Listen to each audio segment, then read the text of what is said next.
Hey everybody, Thor here. Stop Hammer Time. As you may have seen from part 1 of my Great Debates video, I've been in a lively exchange with a particular creationist. It was about, oh gosh, I don't even know, probably at least a week after I sent him my last message that he finally decided to respond a couple of days ago.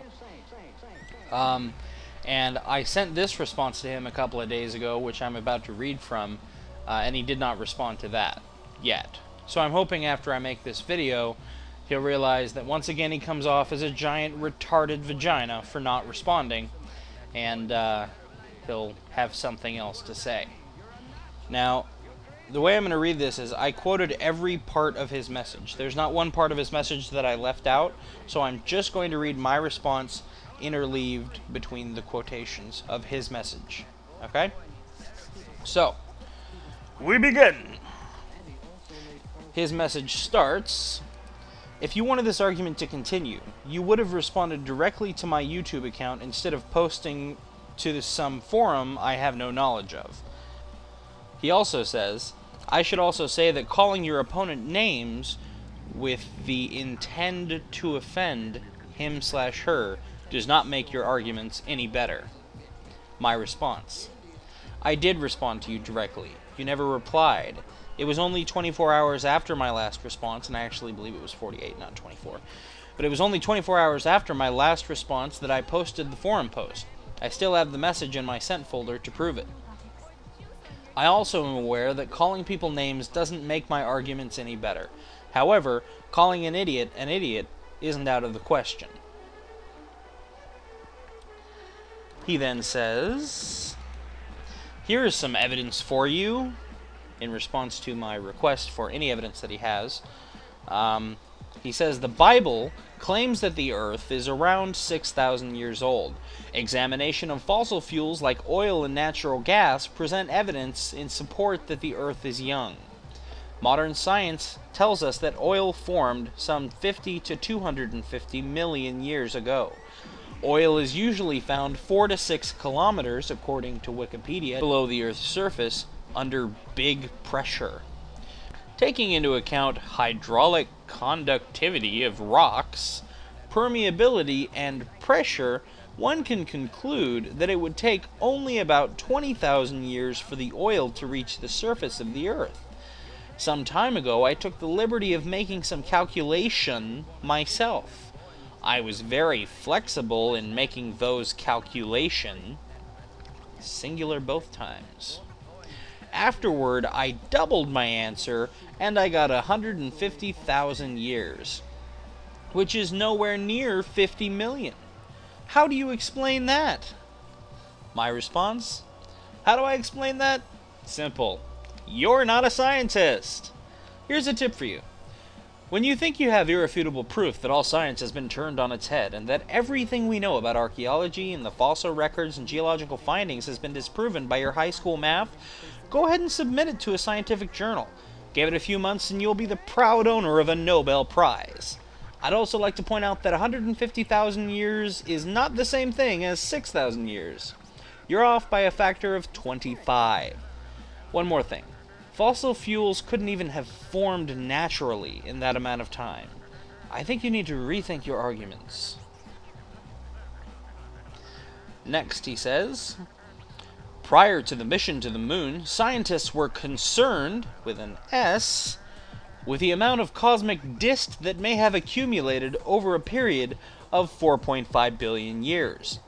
Based on the amount of dust that falls on the moon per year, scientists," singular, and yes, it is singular because there was only one and actually he wasn't a scientist, but moving on, "Scientists estimated a dust layer of around 50 feet, and some even up to 180 feet covering the moon. As we all know today, the Apollo 11 expedition found less than 1 inch of cosmic dust." And here's the part I really love. "So there goes your 4.5 billion years, and there goes your precious theory of evolution. How's this for evidence?" My response: "How's that for evidence? Well, not very good, I'm afraid. First of all, cosmic dust on the moon has about as much to do with evolution as the dust on my computer monitor has to do with the functionality of my television. I just want you to understand where this argument of yours is coming from. This argument was originally made by a guy named Henry Morris in 1974 in his book Scientific Creationism. It has never been made or accepted by any legitimate scientist as far as I've been able to research. The measurements Morris used to calculate the approximate amount of dust which should collect on the moon or on the Earth were based on dust collected from within the atmosphere of the Earth. This measurement was admittedly openly contaminated by dust from the Earth by an insane order of magnitude.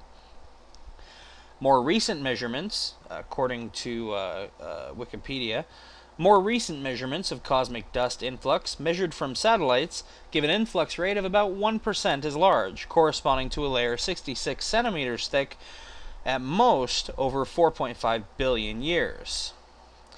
An even more recent study of iridium and platinum in a Greenland ice core yields an estimate of only about 14 kilotons per year of metric dust during the Holocene, compared with the figure of 14 million tons per year that Morris used.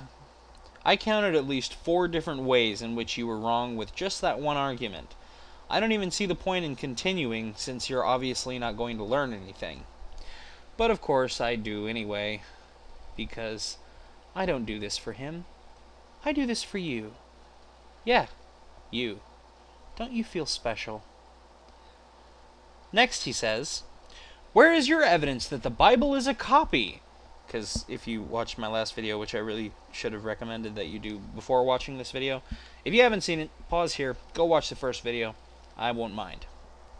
In my last video, I told him, just in passing, it wasn't a real argument, but I did mention that the Bible is a copy of a copy of a copy of a copy of a copy. And so is the whole Jesus story. And anyone who knows what I'm talking about knows what I'm talking about. And if you don't, then, you know, I guess Google it or something. He says, where is your evidence that the Bible is a copy? How do you know that half of the major ancient teachings are not taken from the Bible, as opposed to the other way around, which is what I suggested? I said, where is my evidence? Well, in the teachings themselves. The myths of Thor, Zeus, Mithra, Ra, Set, Horus, and so on, and even a guy named Apollonius Christ of Tyane, most of whom, including Apollonius, were born on the winter solstice, like Jesus, with a star in the east, 3 kings bearing gifts, virgin birth, 12 disciples, began ministry at 30 or so. Many, actually most, were even crucified or otherwise killed, usually crucified. Then were dead for 3 days, and subsequently resurrected. Appeared to 3 women upon resurrection, then physically ascended into heaven. Christmas tree? Pagan ritual. Crucifix? Pagan symbol. 10 Commandments? Straight from the Book of the Dead. Or maybe it was the Book of Life. I don't remember. Anyway, the list goes on. Even the original proselytizers themselves were aware of this, and they said, accept this in common with what you believe of the sons of Jupiter in their attempts to try to indoctrinate people. But their explanation for all of this? The devil did it. He went back in time, made it seem like Jesus was a copy of a copy of a copy of a copy, and so was the Bible. Guess what? That is the Catholic Church's explanation to this day. Did you know that?